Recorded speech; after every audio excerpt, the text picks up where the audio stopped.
Bonjour à tous, j'espère que vous allez bien. Aujourd'hui, je vous fais une vidéo sur les livres dont tu es le héros. Mais avant, je vous rappelle que vous pouvez vous abonner à ma chaîne YouTube pour découvrir de nouveaux livres jeunesse. N'oubliez pas d'activer la clochette pour les notifications. Vous pouvez aussi aller voir ma page Facebook et mon compte Instagram. Je vous les remets en commentaire de la vidéo et ils sont aussi sur ma bannière YouTube. Donc, le thème du jour, les livres dont tu es le héros. On parle aussi de livres-jeux, d'ailleurs en anglais on parle de gamebook, ou alors de livres façon escape game, on en trouve pas mal en ce moment. Pourquoi ce thème? Eh ben parce que j'adore ça, je trouve ça hyper intéressant, le lecteur est vraiment acteur de l'histoire.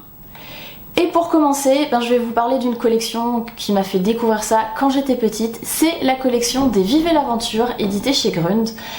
Si vous aimez ce type de livre, c'est sûr que vous avez dû en avoir entre les mains, c'est toute la collection des 100 quelque chose. La forêt aux 100 sortilèges, le vaisseau aux 100 pirates, l'océan aux 100 abîmes, il y en a des dizaines, je pourrais pas tous les citer. Mais je vais vous montrer un petit exemple avec l'école aux 100 farces. Pour le principe, c'est celui d'un livre-jeu plutôt classique. On vous présente le personnage que vous êtes en début de BD et une sorte de situation problème. Dans l'école aux 100 farces, vous êtes Bastien, un élève de CE2. Aujourd'hui, votre maîtresse part en congé maternité, vous allez donc avoir un remplaçant. Et en plus, Barnabé et sa bande sont toujours là pour vous tendre des pièges et vous faire des farces. Pour la suite, comme dans beaucoup de livres-jeux, vous allez avoir des petites énigmes à résoudre, comme par exemple décoder des messages, retrouver des objets sur la page ou voir justement les éléments intrus sur la page. Et en fonction de ça, on va parfois vous proposer un choix pour la suite de l'histoire et en fonction de ça, vous n'irez pas sur la même page. On est donc sur un format très classique de livre-jeu où on va parfois échouer à sa mission, mais on va pouvoir recommencer l'aventure plein de fois. Et évidemment, si on finit par se démotiver plutôt que d'abandonner, on peut toujours aller voir les solutions à la fin du livre pour progresser. Toujours chez Grund, à la même époque, on avait aussi mes premiers Vive l'aventure qui là ciblaient donc des enfants un petit peu plus petits. C'était les 50 surprises. Ici, les 50 surprises au pays des fées. Et je vous montre en image la différence avec la collection des 100. Dans cette collection-là, les dessins sont quand même un peu plus enfantins et les énigmes sont quand même plus accessibles pour des petits, en sachant que pour les lectures, ça pourra se faire justement avec l'adulte. Voilà, donc si vous avez envie de les découvrir ou de les relire, on en trouve toujours plein d'occasions et c'est aussi le genre de livre-jeu qu'on peut trouver à emprunter dans les médiathèques. Maintenant, je vais vous parler de collections actuelles. Et je vais commencer avec la collection Mon premier escape game qu'on trouve chez Nathan. Pour ceux qui connaissent, ils ont aussi les collections Mes premières lectures et on va retrouver le même code couleur pour différencier la lecture du texte et des paroles des personnages. Et sur le livre, donc c'est noté que les énigmes sont vraiment adaptées dès le CP. J'ai testé et je confirme, c'est tout à fait faisable dès 6-7 ans. On va par exemple avoir à reconnaître les deux animaux identiques pour savoir ceux qui disent la vérité, ou résoudre des messages codés assez simples en changeant les fruits par les lettres, ou encore retrouver un mot parmi d'autres dans une petite grille. Voilà, pour toute la partie résolution d'énigmes, je trouve que c'est vraiment adapté à cet âge-là. Par contre, en fonction du niveau de lecture de l'enfant, je pense qu'il peut y avoir besoin d'un peu d'aide à la lecture ou alors de fragmenter en plusieurs fois pour pas se fatiguer. Par contre, pour pas démotiver les jeunes lecteurs qui feraient leur premier livre-jeu, on peut pas perdre dans celui-là. Et puis pour la résolution des défis, si on a sa feuille et son crayon à côté, c'est tout à fait faisable et comme d'habitude, on a toujours les solutions à la fin si on a besoin d'aide.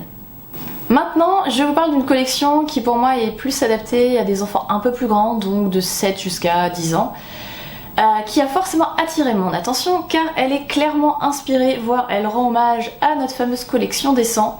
Chez 404 éditions, ils ont refait des Vive l'aventure. Ici, c'est le Japon aux 100 mystères. Je vous montre un petit peu en image ce que ça donne. Comme vous pouvez le voir, on a de belles illustrations. J'aime beaucoup le graphisme de cette édition et le fonctionnement reste le même, énigme ou message à décoder et on va à la page indiquée en sachant que cette fois-ci, c'est vraiment une page en particulier et pas une double page. Alors, avec le côté nostalgie, j'ai forcément aimé ce livre-jeu là. Par contre, honnêtement, je l'ai trouvé vraiment difficile si on se met dans l'idée que c'est un enfant qui va devoir le faire.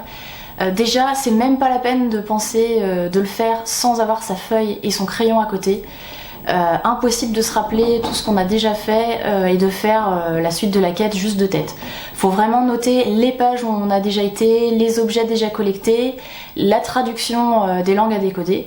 Donc déjà ça c'est difficile et honnêtement, même en ayant l'habitude d'aller piocher partout les informations quand on fait ce genre de livre, j'ai été obligée de regarder les solutions plusieurs fois, sinon franchement j'étais bloquée.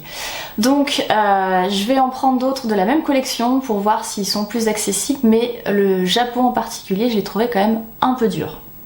Pour terminer, je vais vous parler d'un roman dont tu es le héros, donc plutôt pour des enfants de 9-12 ans. C'est Le Dernier des Dragons de Paul Béorn qu'on retrouve aux éditions Rajoux. Le pitch, c'est qu'on va incarner Thémis, un collégien qui n'a jamais connu sa mère, avec les cheveux rouges et un tatouage de dragon sur le poignet. Un jour en classe, le temps s'arrête, toute la classe se fige et Thémis entend une voix dans sa tête. C'est une femme qui lui dit qu'elle est sa mère, qu'elle est une femme dragon, et que Thémis est donc mi-enfant, mi-dragon, et que ses pouvoirs avaient été mis en sommeil depuis sa naissance. Elle lui explique qu'elle est prisonnière dans le royaume de Daragonia, et que Thémis doit donc la rejoindre pour la sauver et développer ses pouvoirs d'enfant dragon. Ce qui va donc changer par rapport au livre dont je vous ai parlé avant, c'est que comme Thémis va développer ses pouvoirs de dragon dans l'autre monde, eh bien les choix vont faire qu'on va accumuler des points de magie, soit des points de magie de cœur ou de combat. Et en fonction de l'un ou de l'autre, on va pas pouvoir faire les mêmes choix. Donc l'évolution de l'histoire va vraiment dépendre de ce qu'on a fait avant.